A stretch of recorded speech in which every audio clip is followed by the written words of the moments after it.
Before there was land, before there was sky, before the idea of time itself had a name, there was an egg. Not an egg in the way mortals understand it, but a perfect, silent enclosure floating in a void without light, without sound, without meaning. There was no before this moment, because before had not yet been invented. Inside that egg was the first will, the first awareness, the first existence capable of imagining something other than nothing. And when the egg cracked, Arceus emerged. Arceus did not awaken into the universe. Arceus created the universe by awakening. Thought became law. Intention became reality. The very act of Arceus opening its eyes defined existence itself. Where there had been emptiness, there was now direction. Where there had been silence, there was now order waiting to be written. Arceus is not merely a Pokémon. It is not simply powerful, ancient, or legendary. Arceus is the axis upon which reality turns. In Pokémon mythology, Arceus is described as the original one, the creator of all things, the being from which time, space, and antimatter themselves were born. Unlike other legendary Pokémon, which often embody forces of nature, Arceus stands above nature entirely. Nature exists because Arceus decided it should. From its own essence, Arceus shaped the first three beings of creation: Dialga, Palkia, and Giratina. Dialga was given dominion over time. With Dialga, Arceus established the forward march of moments, the flow that separates past from present, cause from effect. Without Dialga, nothing could change, because change requires time to pass. Dialga's heartbeat became the ticking of the universe itself. Palkia was given dominion over space. With Palkia, Arceus defined distance, dimension, and form. Objects could exist apart from one another. Worlds could expand. Stars could burn in different places rather than collapsing into a single point. Palkia made reality roomy enough to exist. Giratina, however, was different.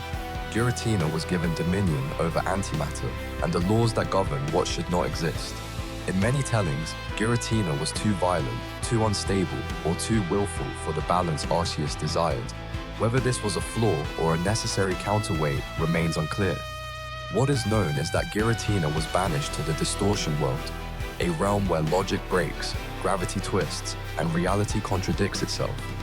This banishment was not merely punishment, it was containment. The universe needed a place for chaos to go without destroying everything else. With time, space, and antimatter established, Arceus continued its work. From itself, Arceus created the late guardians, Uxie, Mesprit, and Azelf. These beings were not tasked with shaping reality, but with shaping consciousness. Uxie granted knowledge, the ability to remember, to learn, to understand. Memory itself became possible through Uxie's existence.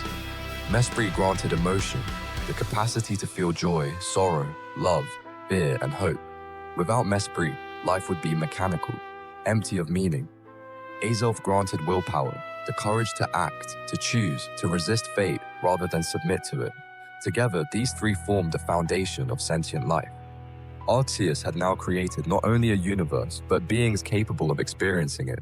Only then did Arceus shape the physical world. Land rose from nothing. Seas filled the emptiness. Mountains were raised like bones beneath the skin of the planet. Volcanoes burned with the memory of creation's heat. Life emerged slowly, deliberately, in countless forms. Pokémon came into existence not as accidents, but as expressions of balance, each species a solution to a problem of survival, adaptation, or harmony. In ancient Sinnoh, humans witnessed fragments of this divine story and recorded them as myths. The Sinnoh region, more than any other, treats Arceus not merely as a powerful Pokémon, but as a god. The spear pillar atop Mount Coronet is said to be the place where Arceus shaped the universe itself, a thin point where mortal reality brushes against the divine.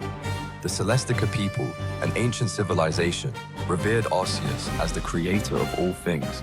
Their ruins and legends speak of plates, 16 fragments of Arceus's power, each aligned with a fundamental Pokémon type.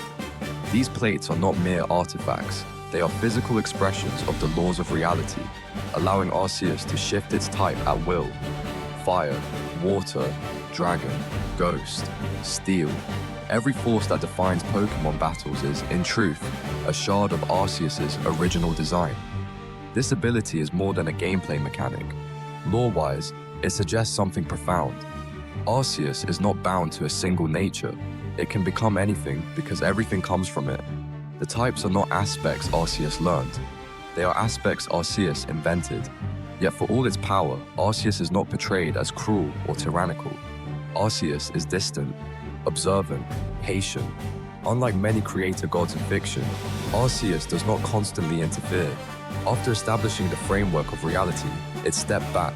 It allowed Pokémon and humans to shape history through their own choices. Free will, once granted, was respected.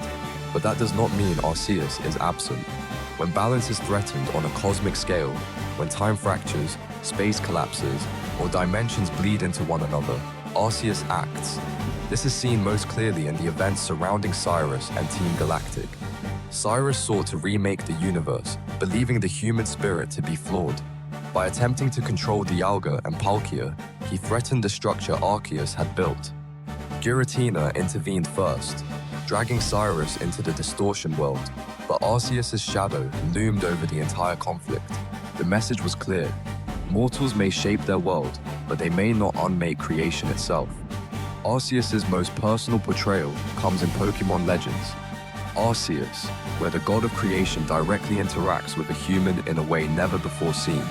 In this era, long before modern Sinnoh, humans fear Pokémon. The bond between species has not yet formed. Conflict and misunderstanding rule the land.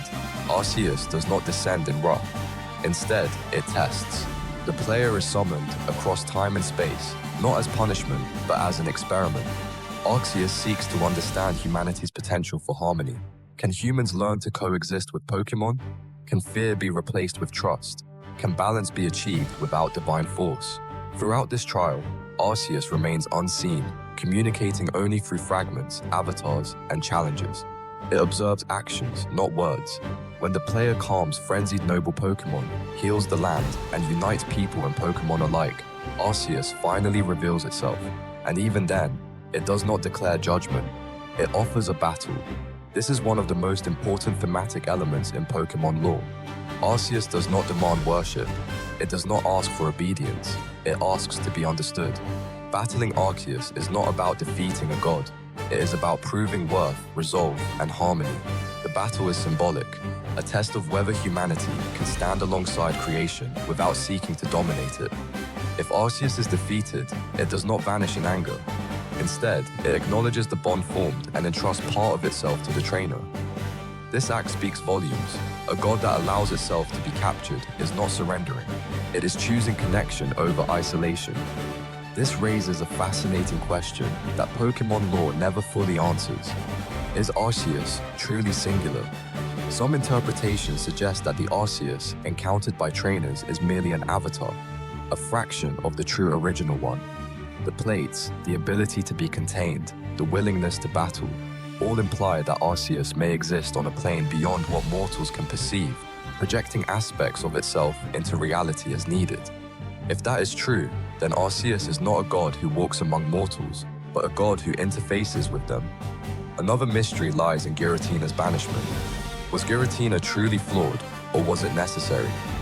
The distortion world acts as a pressure valve for reality, absorbing instability and contradiction. In that sense, Giratina is not evil, it is essential. Arceus' decision to banish rather than destroy Giratina suggests an understanding that chaos has a place, even if that place must be isolated. This philosophy echoes throughout Pokémon lore. Balance, not perfection, is the goal. Even Arceus does not erase flaws, it contains them. Over time, myths of Arceus faded as technology advanced. Humans built cities, harnessed Pokémon, and explained the world through science rather than legend. Yet Arceus did not disappear. It simply watched. From beyond time, beyond space, beyond comprehension, it observed its creation growing beyond the need for constant guidance. And perhaps that was always the plan. Arceus is not a god of control. It is a god of beginnings. Once the beginning is complete, its role is to wait, to intervene only when existence itself is too. Strike a balance between Pokémon and humans. Thank you for listening to this lore, and if you liked it, hit the like button and subscribe for more Pokémon lore.